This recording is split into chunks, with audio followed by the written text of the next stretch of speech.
Unfortunate that you say that. Pradeep Magazine, the one question that is being raised is that should Chennai Super Kings now be banned? And with Chennai Super Kings, we are also talking about the Indian skipper, Mahendra Singh Dhoni. And are we likely to hear from a man who leads the Indian cricket team at the same time, a team at the domestic level or in the Indian Premier League that is now being associated with the horror of betting and perhaps even match fixing? Well, Chennai Super Kings should have been banned from IPL last year itself. If you see the Justice Modgill report, it talks about conflict of interest. I think the most serious concern in cricket in India today is this conflict of interest, be it of Mr. Srinivasan, be it of even Dhoni. See, there is an issue raised in the report which says that the agents of the players should not be traveling with the team.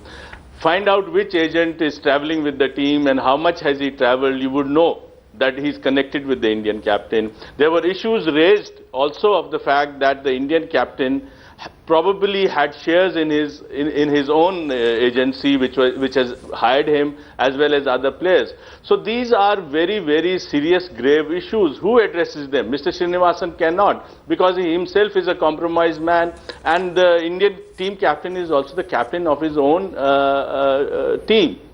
So who will bell the cat? It has to be left to the Supreme Court. I'm sure they will address all these issues. And as Boria very well raised this issue, what are these politicians doing? They are fighting an election on anti-graft issue, and all of them are silent today, which is a very sad commentary of India in the present times. It includes cricket. It also includes all other aspects of our life today. Also, Boria, does this go beyond the IPL? We are talking about the IPL specifically as far as this matter is concerned. When we talk about N. Srinivasan, we are of course talking about the BCCI. But at this point, will the entire argument just be restricted to the IPL, or do you see it going beyond that scope? See, I see fans' faith being lost in the game. I mean, obviously, you cannot dissociate the IPL from Indian cricket and say, oh, the IPL is bad, but I will go and watch the same player in a different setup. You can't do that, can you? I mean, when Mr. Srinivasan is the president of the BCCI, we can't just say that, oh, he's the owner of India Cements and he's the managing director of India Cements, which owns Chennai Super Kings. But that is a very different identity from the BCCI president. Can you? You can't, right? It's the same man who's the president of the BCCI, the chairman of the ICC, the president of the Tamil Nadu Cricket Association, the managing director of India Cements, and the owner of Chennai Super Kings. It's the same man. So automatically, the game gets corrupted. Automatically, the fans' faith gets lost. When I watch it, I feel sad.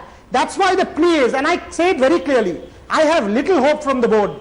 The one institution that can save the game of cricket in this country is the Supreme Court, because it's the highest judicial office. That is why Mukul Mudgal, Nageshwar Rao, Niloy Datta, and even the others who had contributed, sports lawyer Vidushpat Singhania, all of these people deserve immense pat on their backs for coming up with an honest report that has opened up a Pandora's box.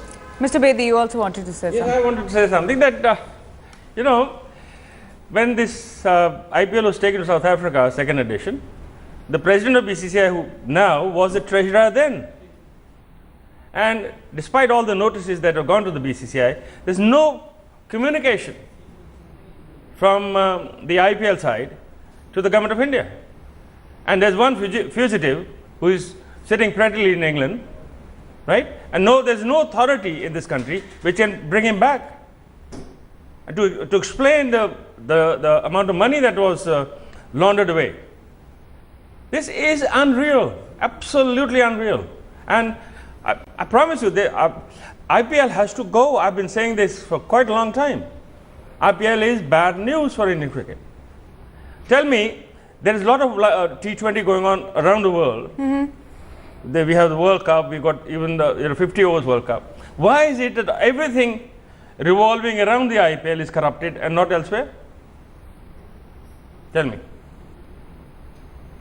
These are some of the queries which I wish some of our greats who are promoting the game on behalf of the BCCI. Pradeep Magazine, do you think that if Srinivasan, if at all, he steps down following this controversy, do you think that's going to be the end of brand IPL as well in this country?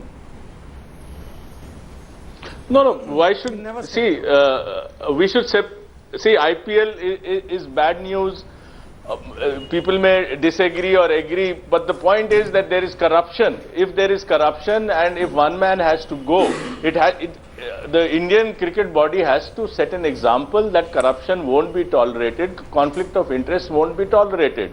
So with Srinivasan's going, or if punishments are meted out to people, it will be good news for everyone who wants a clean game. And I also hope that the sponsors who are associating their name with IPL realize that they are associating their name with a brand which is corrupted. And for any company to associate its name with a corrupt brand would also bring bad name to their own brand, and if sponsors withdraw from IPL, it automatically collapses. It will have to clean itself. Okay, final question to you, Boria, very quickly.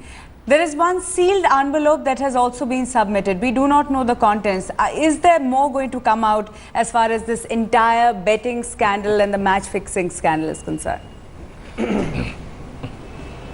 You know, I've been breaking all these stories. Headlines Today has been breaking all these stories all day. Let's break one final piece. Justice Patnaik opened that envelope, from what I understand. He saw the contents, he read the contents, he instructed the secretary, seal it, and we will open it on 7th of March. Obviously, they'll read it in the interim. Now, it's no rocket science that these materials inside that envelope are of extremely sensitive nature. Now, you know, they are obviously not good news for Indian cricket. So, plenty more muck, Maruk, plenty more muck is still about to come.